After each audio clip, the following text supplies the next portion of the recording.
Hey guys, it's Chris here, and if you haven't seen one of these before, this is an OBD2 scanner, an onboard diagnostic scanner for your vehicle, and it works for most vehicles 1996 or newer.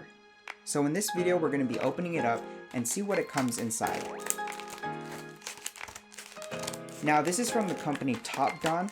I'll leave it in the description below, but for $20 you can get yourself an OBD2 scanner.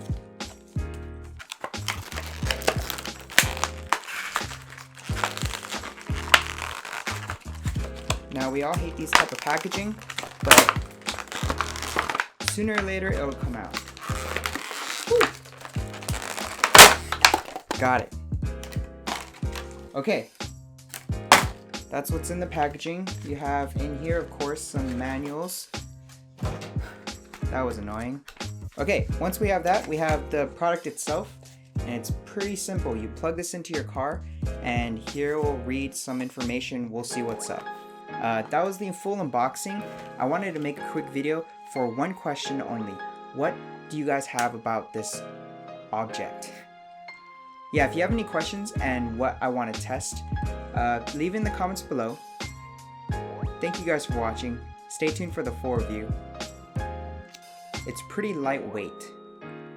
We'll see what's up. I'll see you guys in the next video. Bye guys. Leave your questions below.